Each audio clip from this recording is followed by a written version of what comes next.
Topkapı Palace, which was used as the administrative and domicile center of the Ottoman Empire for almost 400 years, is the oldest and largest palace that has survived up until today.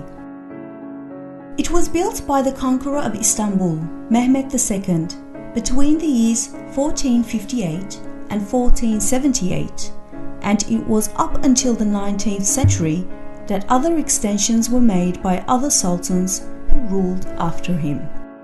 During the reign of Sultan Abdülmecid, the palace lost its primary importance as it was seen to be inadequate for the needs of the state protocols of the 19th century, and therefore had moved to Dolmabahce Palace, built on the Bosphorus in 1854.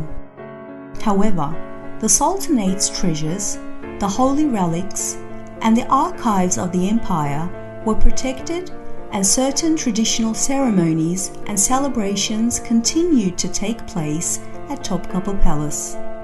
Following the abolishment of the Ottoman Sultanate in 1922, Topkapı Palace was converted into a museum on the order of Mustafa Kemal Atatürk on the 3rd of April 1924.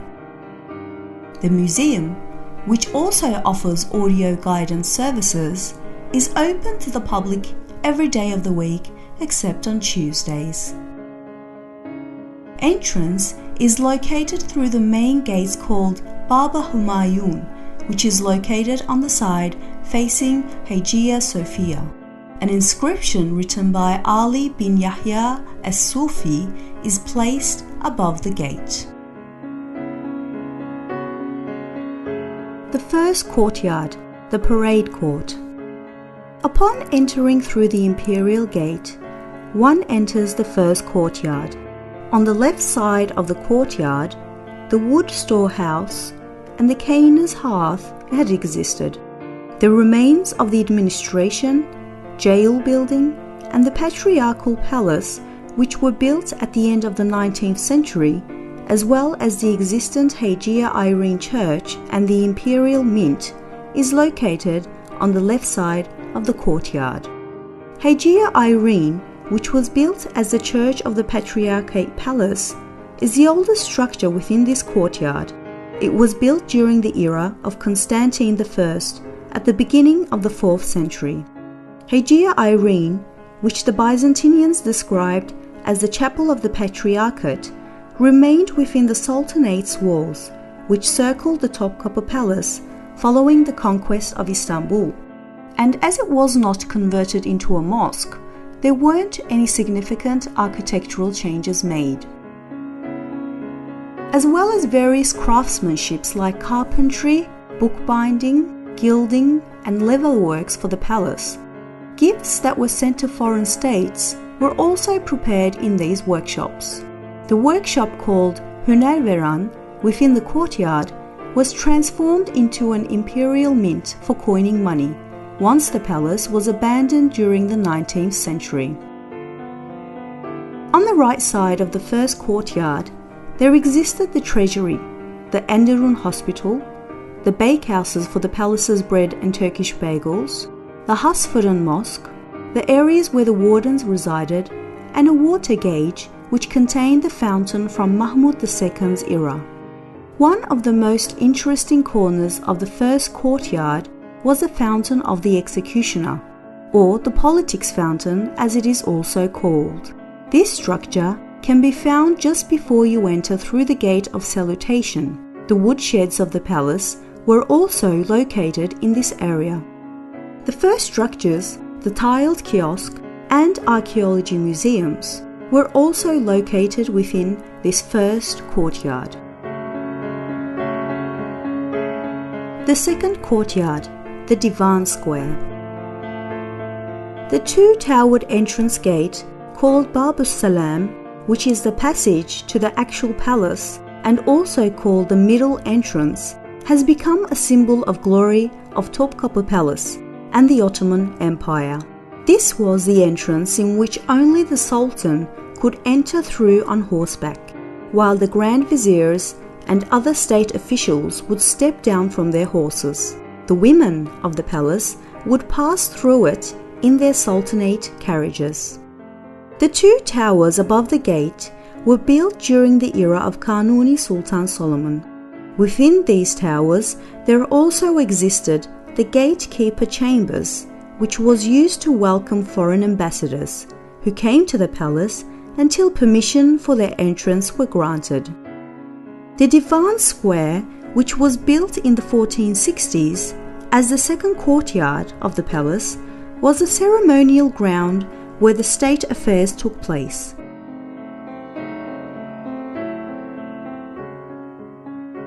On the right side of this courtyard were the enthronement ceremony called Julus, as well as celebration events, ambassador receptions, and the ceremony of paying the janissaries every 3 months took place, is where the palace kitchens are located behind the porches. One of the most valuable collections of Topkapı Palace Museum are the Chinese porcelains, which are exhibited together with the Japanese porcelains in Matbah-ı Amire, in other words, the kitchen. The copper and bronze artifacts are exhibited within the Helvahane section of the kitchen. In the Istanbul glass and porcelain section of the Sherbethane and Helvahane, there are almost 2,000 pieces of artifacts. The Ottoman and European silverware, which have been exhibited in the kitchen section, as well as the European porcelain and glassware, are not currently on exhibition. The Kubbe Altı, which is the only tower of the palace located on the left side of the Divan Court, where the Imperial Council meetings were held, is the Justice Tower, which symbolizes the location where justice is represented.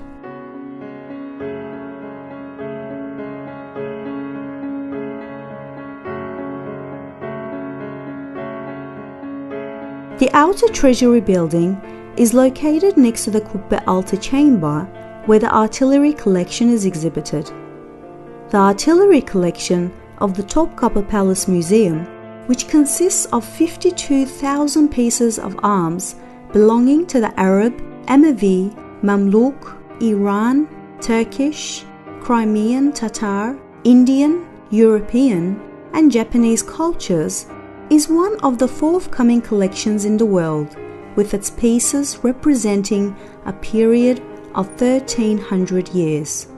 The arms belonging to Fatih Sultan Mehmed, Bayezid II, Yavuz Sultan Selim, Kanuni Sultan Süleyman, Selim II, Mehmed III, Ahmed I, and many other Ottoman sultans, grand viziers, pashas, silahdara, make an indelible impression with their fine craftsmanship and adornments.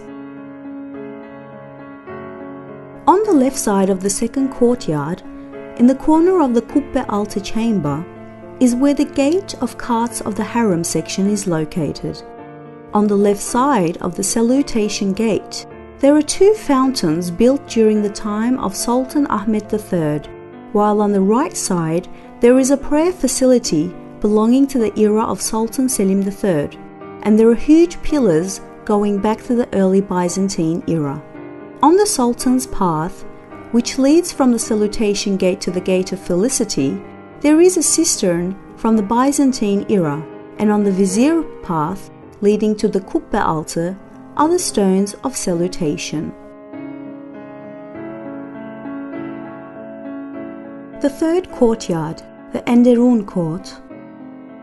The Enderun Court is like a citadel within a castle. When the doors of the court, which are surrounded by stone structures, are closed, it is impossible to enter into this area.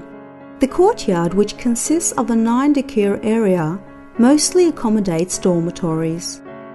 Once through the Gate of Felicity, the first structure located in the Enderun Court is the Chamber of Petitions, or the Audience Chamber.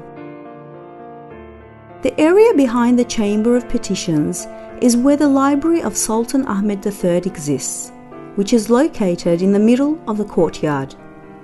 On the right side of the court is the Enderun School and Music Room, which was the palace university raising high state officials, the dormitory of the expeditionary forces, the remains of a hammam belonging to the era of Sultan Selim II, and the Fatih kiosk, where the treasures of the palace are exhibited today. As well as having a great economic, spiritual, and historical value, a great part of the imperial treasury includes the gifts presented to the sultans during the visits of the foreign ambassadors, gifts for the wedding ceremonies, births, and during the circumcision celebrations of the sultan's sons.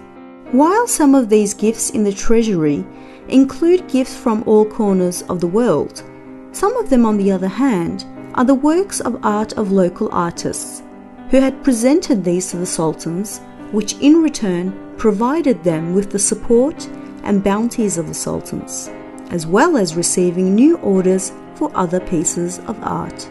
Uthman's sword, as well as the world-famous spoonmaker's diamond, is exhibited in the 4th Treasury Room. Within the wards, on the right side of the 3rd courtyard, is the collection of the Ottoman Sultan's attires. In the Sultan's attire collection, which includes the most prosperous samples of Ottoman fabrics, consists of all the attire of the sultans and princes' clothing, beginning from the second half of the 15th century until the beginning of the 20th century. The left side of the 3rd courtyard is where the privy chamber with its 4 domes are located. The holy relics are exhibited and preserved here. Amongst the most important holy relics gathered between the 16th and the first half of the 20th century include the cloak of the Prophet Muhammad, the beard of the Prophet, the case in which his broken tooth from the Uhud war is kept in, his footprints, letters, seal, bow and arrow, the keys of the Kaaba, water spout of the Kaaba, and the casing of the Black Rock. Amongst the trusts of the other prophets and the followers are Prophet Abraham's cooker, Prophet Moses' walking stick, Prophet David's sword, Prophet Joseph's frock, swords belonging to the companions of the Prophet Muhammad, and a shirt, cloak, prayer mat, and chest belonging to Fatima, the daughter of the Prophet Muhammad. Next to the cloak of the Prophet is where the dormitory of the Royal Pages Wing is located. This area exhibits the imperial portraits of the sultans. This collection, which is very valuable in terms of the sultan's portraits, presents the gravures, oil paintings, watercolor paintings, and other paintings on tusks of 36 sultans who have ruled the Ottoman Empire since its establishment in 1299.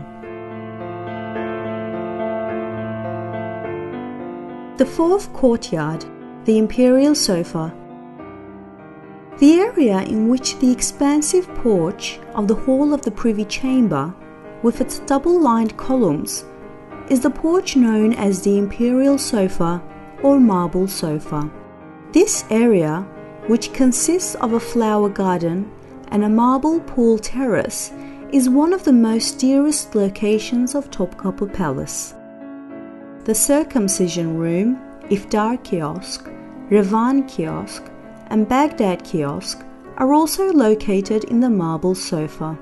Entrance to the imperial sofa is through a 3-meter-long stairway from the marble sofa.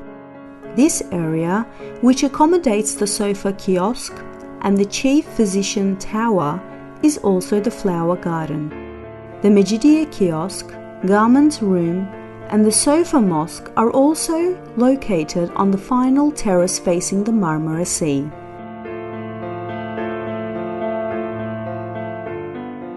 The harem.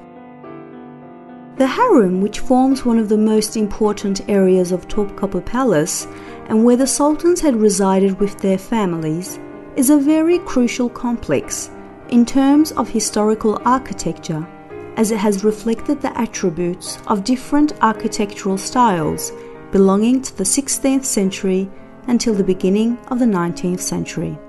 This area has been meticulously circled by high walls, separating it from the salutation area and the areas of administrative functions. There are more than 300 rooms in the harem, with 9 bathhouses, 2 mosques, 1 hospital, wards, and a laundry room. It had been severely damaged during a fire in 1665. The current state of the harem has been attained by many years of renovations and additions. The general structure of the harem is formed by courtyards following one another. The doors which separate these courtyards lead to the wards, rooms, kiosks, and administrative service buildings.